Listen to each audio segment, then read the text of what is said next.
This is the Bob Cordaro Show on TV. They fought for us, now he'll fight for you. The pursuit of justice and liberty. It's the Bob Cordaro Show on TV.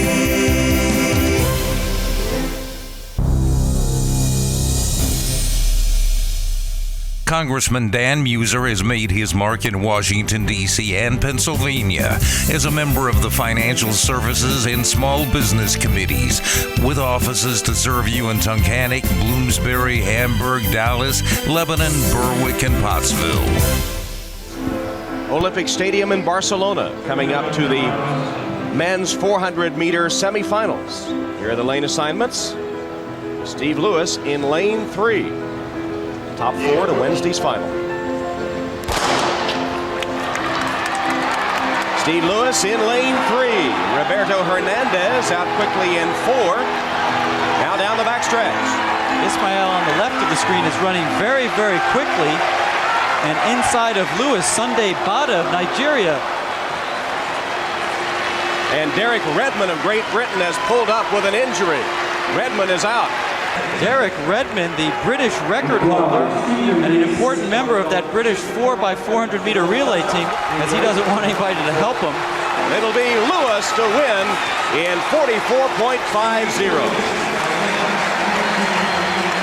Look at this. He's going to try to finish his semifinal race.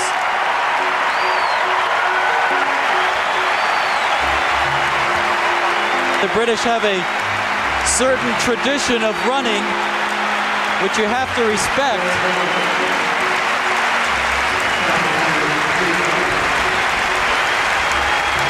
A bizarre finish to this first semifinal in the men's 400 meters. Derek Redmond of Great Britain pulled up with an injury halfway down the backstretch. He's fighting off those trying to help him to finish the race in his lane. And now the pain too much.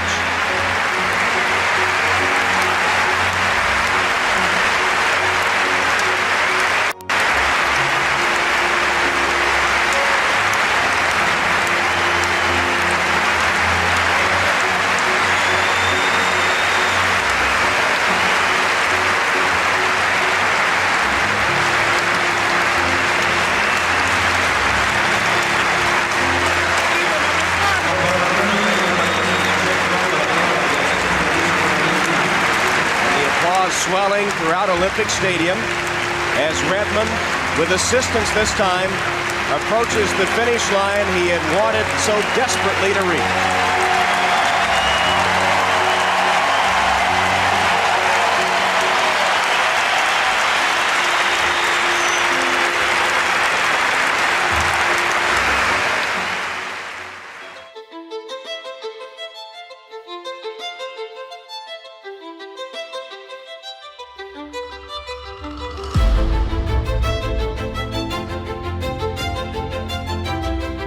Road Scholar Transport, a higher standard.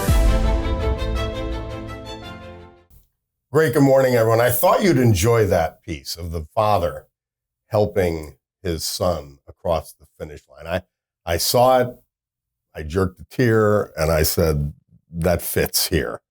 Not necessarily with my next two guests, but it fits for an inspirational show or something, you know, what we're trying to accomplish. But welcome to the Bob Cordaro Show on TV. Today, we're joined by two old friends of mine, guys that I've known forever, that I worked with forever. And they recently merged their advertising agencies, both highly successful, into one, Condron Sweda Advertising. They are using the Syracuse colors, but the Condron name goes first. That was the compromise.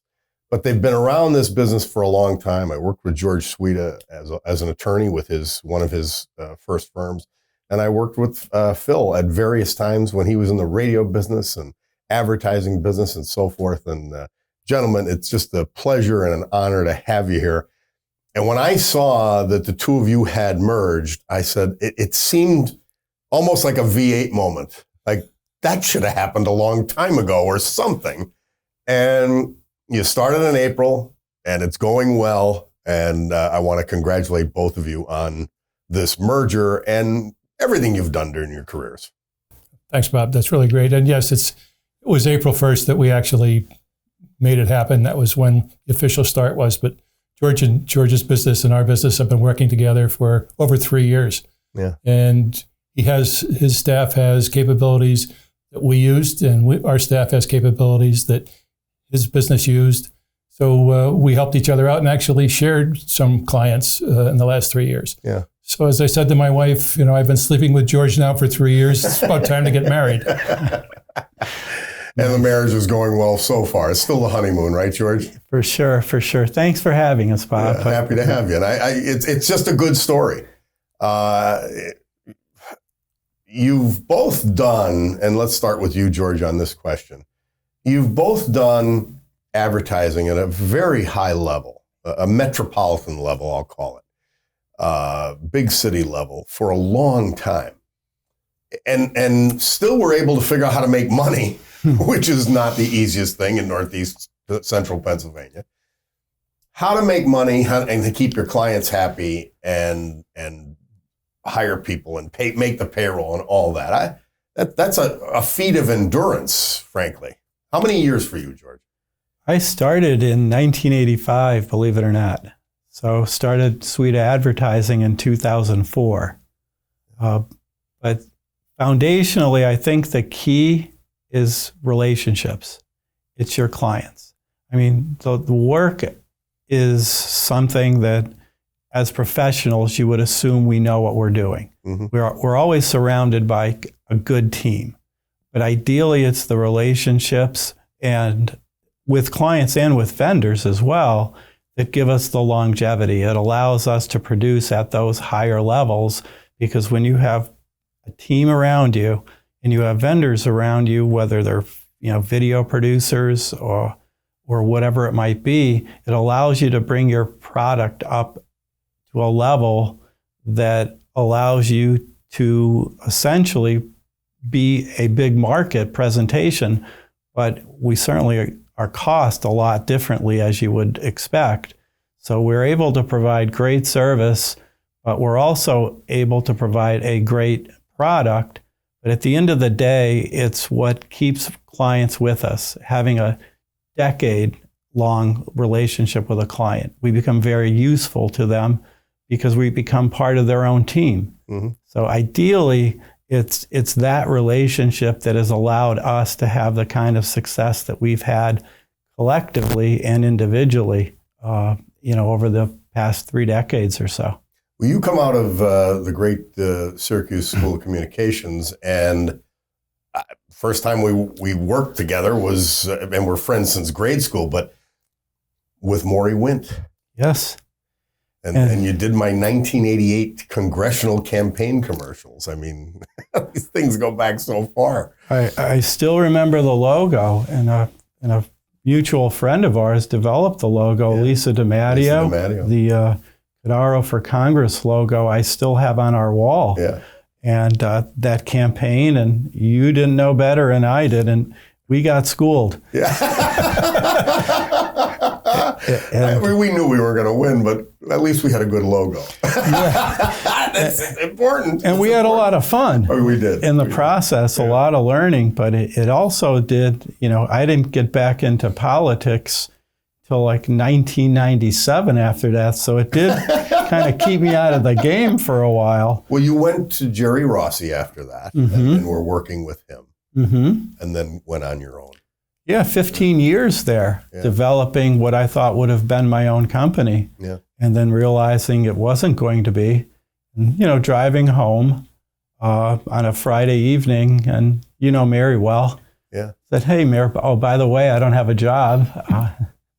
And starting Sweda Advertising the next day. Not easy. Not easy. Not with a leap, because you've been doing okay for years, and now it's starting fresh in your, what were you, late 30s, mid 30s? Yeah, that company went south, and there wasn't any choice, and maybe that I'm reasonably conservative, as you know. It wasn't like my intent to say I want to open a business. I was happy, but at the end of the day, 3 kids, Catholic school, they're relying on you, and you started and put your head down and you look up from Sweda Advertising in 2004, nearly 2 decades have passed. Yeah.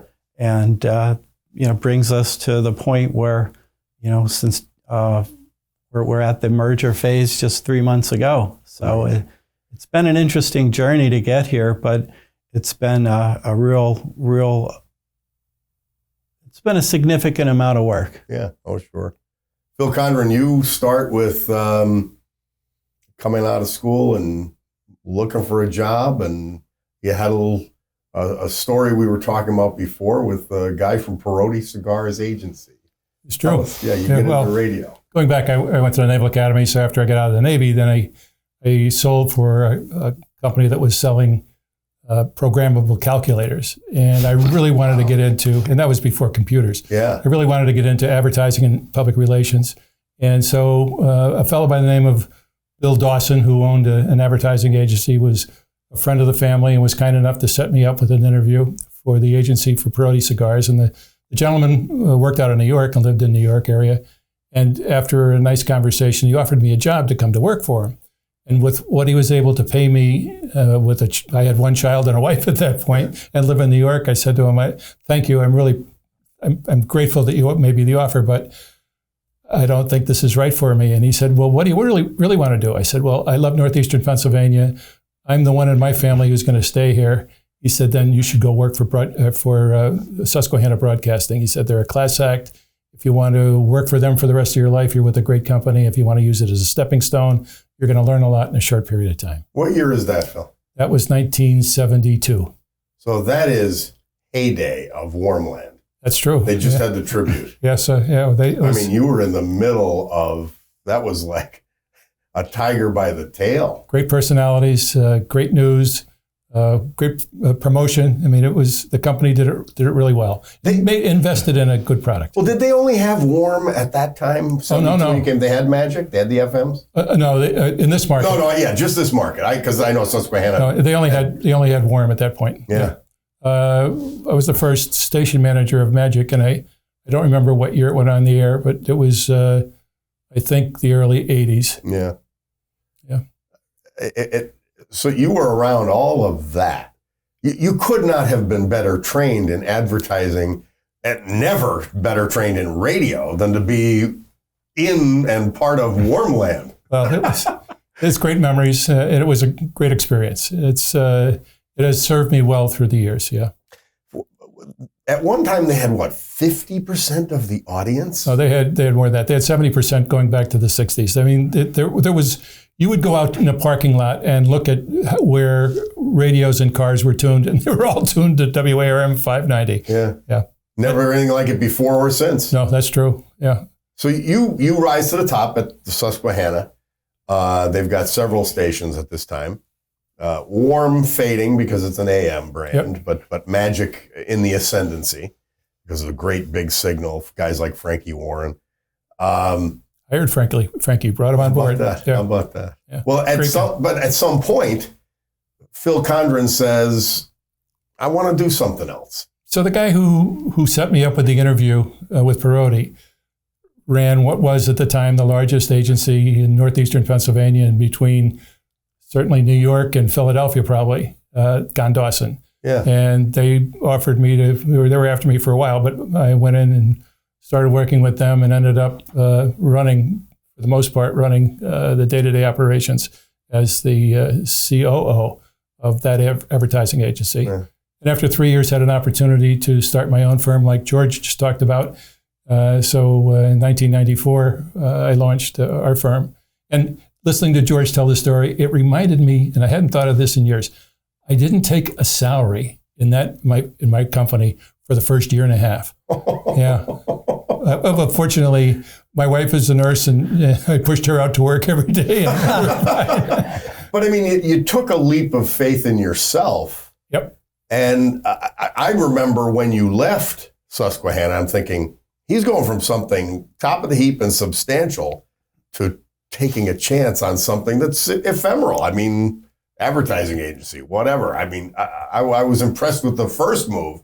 The second move was even more courageous in a way. Well, I was 50 years old when I started my company. So, but And I thought to myself many, many times, I should have done this well before now. But it worked out fine.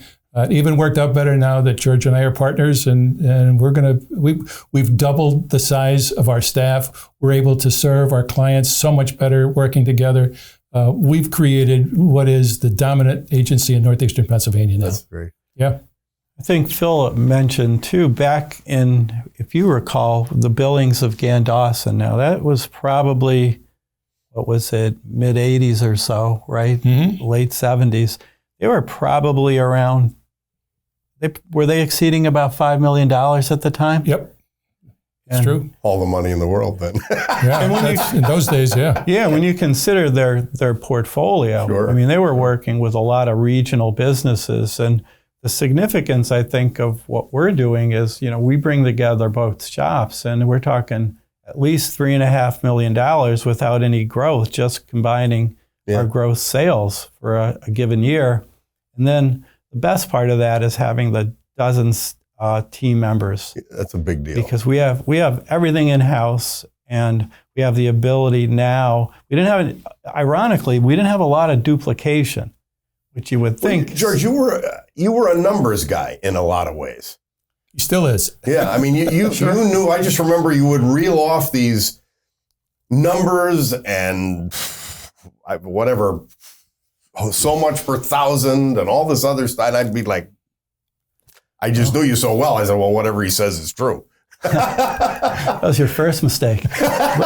But when you go back to warm share, I remember we're talking about Syracuse colors. I was at Newhouse in graduate school. One of my first classes, one of the professors had a case study.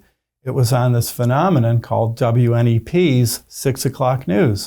And he's talking about this station in Scranton that literally had Super Bowl rating and share every single night. Yeah. And I, raised my hand, and they wanted to know, where everybody was from. And, they had a roster of talent at that time. And it's so different today when you really look at, not that they don't have a talented, but there was not the amount of competition then. There was 4 affiliates. There was a limited cable. Yeah. So what you have now is such a fragmented media delivery where you'll never get shares like WARM had or WNEP's 6 o'clock news had. They're probably, again, the best way you could say it is a Super Bowl rating and a Super Bowl share. Well, I remember the late, great Warren Reed telling me that their philosophy, along with the late, great Tom Shelbourne, was WDAU is Scranton, WBRE is Wilkes-Barre, and the rest of the market is much bigger, and we'll go to them. And that's what Warm did going back. Originally, there were Scranton stations, there were Wilkes-Barre stations, and they physically put themselves in the middle between the two, and they became Warmland, which was all of northeastern Pennsylvania. From the mountains, from New York State to Philadelphia, you could pick up that signal. Well, those kinds of things, but those are the trends you have to follow now. Oh, yeah. For your Times clients. have changed. But you have to say, and social media. I imagine you've got to play in that realm. Of course. It's got to be a component of what you do. Let's take an example. I come to either Phil Condron or George Sweda, and I say, listen, I've got a company. We sell widgets. What should we do? How does that conversation go? Start with Phil. Okay. So first we would say, well, who's your target? What are the parameters of your budget? What's the geography of your business?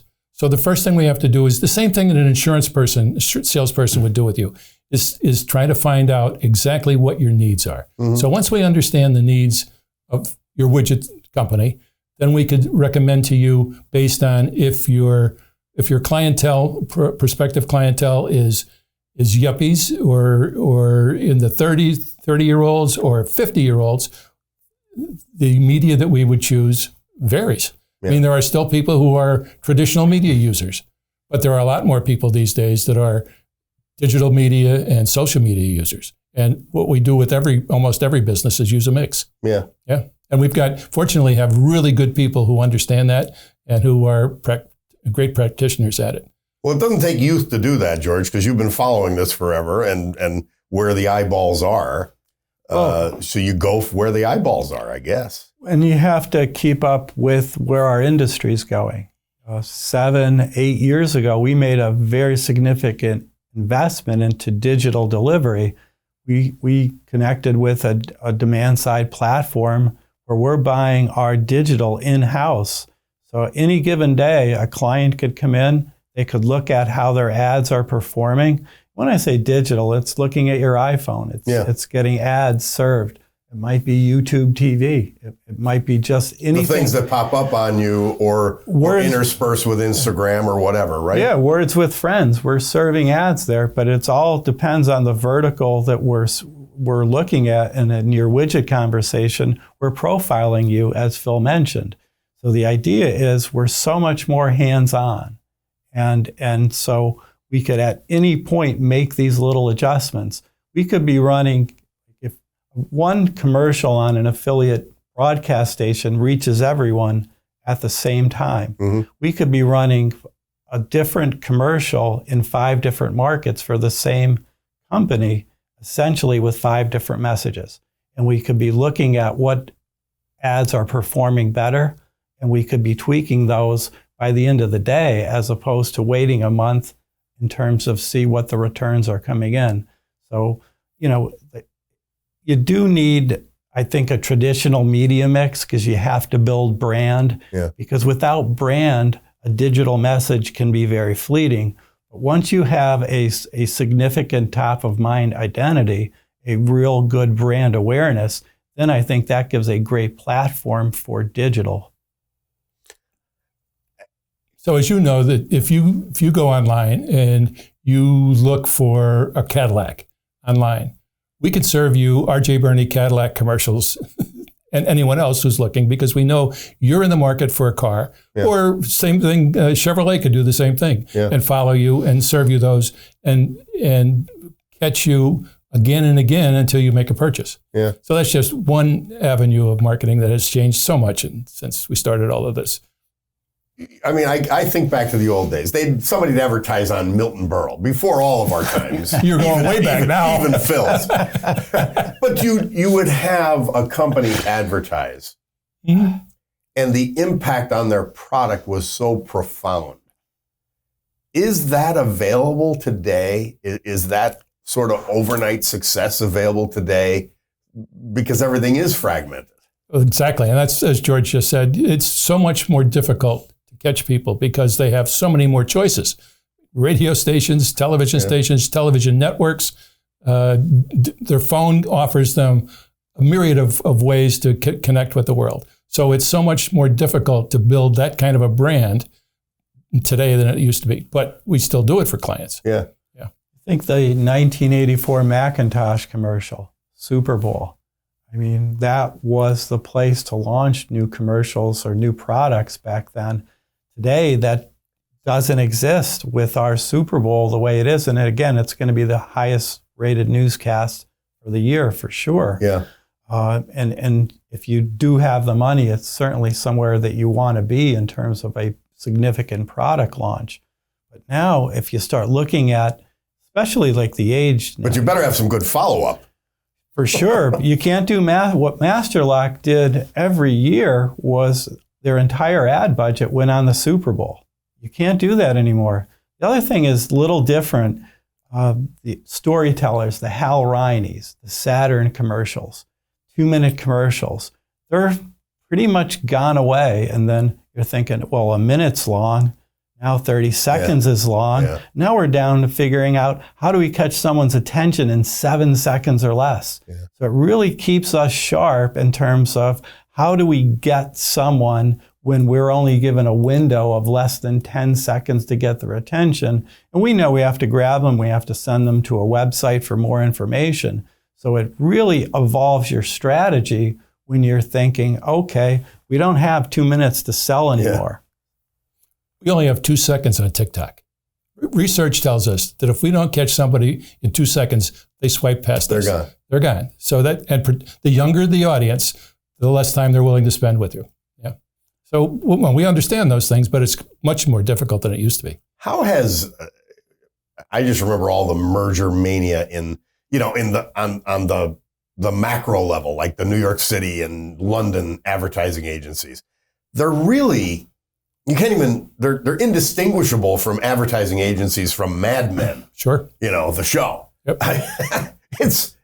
There's no touch, there's no feel, there's no anything there. But creativity still exists. I mean, I'm amazed daily at the creativity our staff has and the ability to get a message across and to grab strong. But you guys are old-fashioned in that way. Well, the way you're structured. And I mean we in a are. very positive way. Oh, yeah, we are. No question. There's people thinking about how do we sell our clients stuff? Yes. How do we get them in front of people and all that in a traditional setting, innovative as it is, but these huge companies I don't get how they serve their clients anymore. I mean, I can get how you guys do. I know you do. Well, as George said earlier, it's relationships. And, we've been fortunate as he has to work for national clients as well as local nonprofits and small clients. And we do it all. Yeah. But it's the relationship. It's understanding the need and meeting the need of the client and continuing to deliver. Because if we don't continue to deliver, even though we might have a good relationship, they need results. So we're in the results business. That's an important thing. I think you touched on something critical. You got to deliver. Exactly. On time. Yeah. On budget. Yeah. And with a compelling message. Yeah. Yeah. And a lot of times, like, clients will be very driven by the new metrics. Everything's impressions, the click-through rate, the CTR. But at the end of the day, you want to make sure that your client ultimately is having success at whatever they do.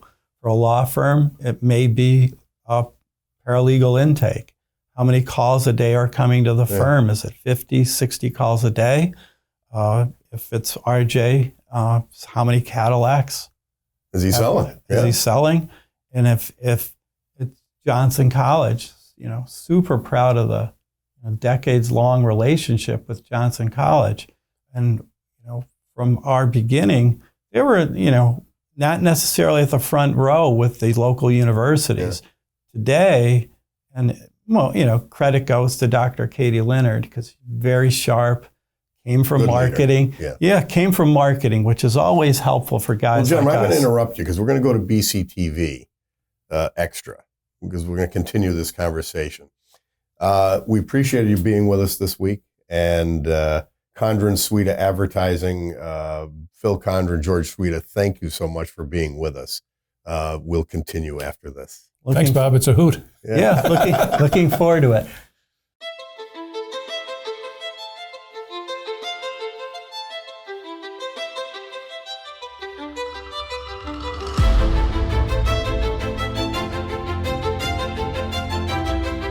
Road Scholar Transport, a higher standard.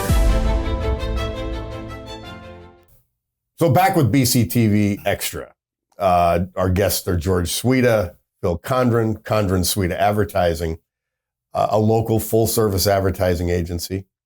And you started to talk about your roster, and they really are companies that have been around forever, have great brands, and great reputations in the community. You're part of that. You were both part of creating that for your respective clients who are now joint clients. And we stopped we could pick up where we left off with Dr. Katie Leonard, and you know Katie well. Yeah. So, I mean, Johnson College is, I've got to get people from Johnson College on because Johnson College is really a huge component of our education around here. It really is important. Well, it started a decade, and to finish on Katie, I mean, she's coming from marketing. And Phil and I love when presidents of companies come from marketing, because when they come from accounting, the first thing they do is cut your ad budget. Somebody that's coming from marketing understands the value. And for me, over a decade ago, we found their 800 number was 1-800, like we work, but that was only on their 800 number. And, in our first creative sessions, we're thinking, wait a second, we work. Now, we've been pounding that for over a decade because it is what they do. You go there, you get a job. And, we morph campaigns every year. We became essential because that's what the world demanded during COVID. So we did a campaign, our We're Essential campaign lasted a couple years. Now we're pivoting again because you always have to be fresh. But the thought is, when you're able to spend the depth of time and marketing in terms of meetings and everything, we could always be a very valuable partner to those clients you're talking about. Yeah. Phil, it's interesting. I mean, is it everything you imagined it to be? You were the, I guess, the sell side for a good part of your career. True. You go to the buy side. That was fun. Yeah. But I'll tell you, my wife said, there's only room for one retiree in our house, and she got there first.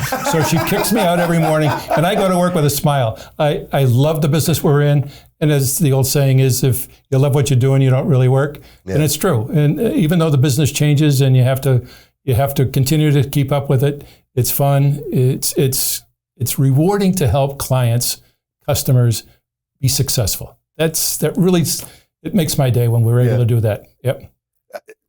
Let's look at the area, the region. We're reaching 32 counties here. Yep. How has it changed and evolved positively and maybe negatively since you came back to the area to establish yourself professionally, Phil Condron? It's much more diverse than it ever was in a lot of ways. Without a train to New York or back and forth, there are an awful lot of people from New Jersey and New York who have moved into northeastern Pennsylvania. I remember when we were at Warm, the population of Monroe County was 45,000 people. Now it's, I don't even know what the number, 180,000. I'm not sure exactly what it is, but I mean, it just exploded. And those people come to Scranton, many of them, because it's the medical core of northeastern Pennsylvania. It's the legal core of northeastern Pennsylvania. It's where things happen. And so we get to see them. Those people who live in the downtown areas get to see them. Think about how the downtowns have changed. Yeah. They've become neighborhoods now. People actually live downtown. Lots of people live downtown. We were talking about that last week with Leah Kanakopoulos. And yeah, I watched her. Yeah, this housing stock that is downtown. Yes. Has been a remarkable advent. It really has. And the developers and what they've done, they've taken buildings that there aren't enough businesses to take office space, so they've converted them into great living conditions, great living places, and that gives us the ability to have people who work in New York and don't have to be to work every day, live here very inexpensively, and still work digitally. And there's a lot of people who do that now. Yeah. And that's going to continue to happen. So northeastern Pennsylvania has changed significantly. And George's business and our business before we merged, we're both into economic development. So you hit a topic that we're both really keen on. You were the head of the chamber. I mean, you were always involved with all of that. I've been fortunate, yes. Yeah. I mean, I see one of the keys, because you got to go on different levels. One of the keys has been this distribution center concept. Mm-hmm. I think manufacturing, at the very least, niche manufacturing will follow. But I see it as a core of our blue collar future. And just what you were talking about, out of town people who don't have to be in a major city, they'll eventually move here or stay here or maybe invest here. I see that as a positive trend. The remote worker. There's a whole business now where if you could live anywhere you want, why not live where your quality of life, where your dollar buys more? You can have a really nice house. And I know our housing costs have increased. Compare our median home value versus Philly. And what you're getting here for $400,000 is basically a row house in Philly. Yeah. And then you get the safety, the quality of life of the neighborhoods, and you see a lot of the return of the 30, 35-year-olds. And I think remote work is here to stay. It may not be exactly the way it is today, and maybe it will evolve a little bit because things always do. But I don't think we're ever going back to pre-pandemic working levels. Yeah. What do you see the future of your business, the advertising business? And let's go to, northeastern Pennsylvania. What do you see that future being? Is it going to change dramatically, or is this AI is going to change everything. Yeah. I really believe that. It's going to change the way you do your business, the way radio works, the way media works. Some would say my intelligence is already artificial. I'm not going there. But yes, I see in our industry, just looking at the last 10 years, the changes have been so fast and so dynamic. And if they're going to continue at that rate, in my opinion, I mean, the more digital work there is, the more digital opportunities there are, that's going to be an avenue for us to continue to put messages in front of people. Yeah. And George, you were pointing out how to get the best work for your clients, you may have to change a commercial in a day, choose between 5 versions of a commercial, choose the places you're getting reaction from the places on the internet you're not. That's where AI comes in, I'm quite sure. Absolutely. And it gives us so much more flexibility to pivot. And it gives us so much more opportunity at a less costly opportunity as well, because years ago, to go out in the field with a crew for 2 days compared to what you can do for an hour or two, all those economies are passed to the client. And at the end of the day, the more of the marketing budget that goes external, the better it is. Because when too much of the budget stays within the production company or the ad agency, at the end of the day, it's not reaching the consumer. Yeah. So that's a critical point where if anyone's assessing their ad budget, how much of it is actually going out the door? And that's something that we certainly keep an eye on. And we talked before just a little bit how are the traditional agencies? And we grew up, we're looking at Ogilvy and Mather as, like, to me, that's the role model that we always followed.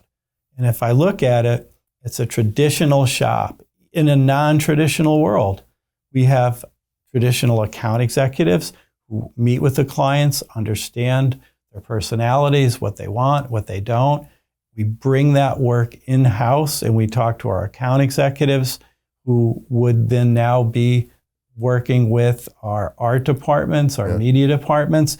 There's never one step of the phase, whether Phil is the lead account executive for a client of ours or I am, or we have other account executives. We have terrific account executives besides us and staff, probably nicer to deal with too. And we ultimately are so tuned into their needs, but at the end of the day, we have to convey to our creative team, because what you put in is relative to what you put out. So that's, I think, a key for us in this world that sometimes takes personality out of it, where we overdo it for a reason. There's a lot of other opportunities that are going to change. I mean, think about the PR portion of our business, about event marketing, about how we can place products in various situations and get them exposed. I mean, there are more than just buying TV time or buying digital advertising that gives a client an opportunity to get their name or business in front of someone. Yeah. Well, it's interesting. And again, knowing both of you so long, I knew that you would be able to adapt and actually enjoy. I mean, do you enjoy, it seems like you enjoy adapting, of course, to these changes. Either that or I'm a dinosaur. I mean, yeah. Well, I called last week to ask if you guys wanted to come on the show. And I could tell the dynamic in the shop was all positive, because you were joking, kidding, all that. And I was just impressed with it. So there must be a great working atmosphere up there at this point. So it's 3 months and we still like each other. But we've got great people. One of the secrets that I use and George used as well in building our business is hiring the right people. And you have to hire them not only for ability, but adaptability. Yeah. And so it's people that you're comfortable working with. And that makes what you just said a great working environment. And when the environment's right, everybody loves coming to work and it's fun.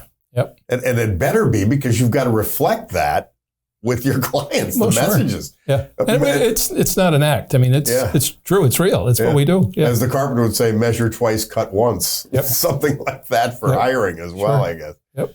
What you see, and I'll ask this slightly younger man first. It's all right. George, what do you see the future of Condron Sweda Advertising? What do you see as your specific future? I think bringing us together, the merger, has given us more resources. I think probably to some degree, Phil may agree, we were maxed out.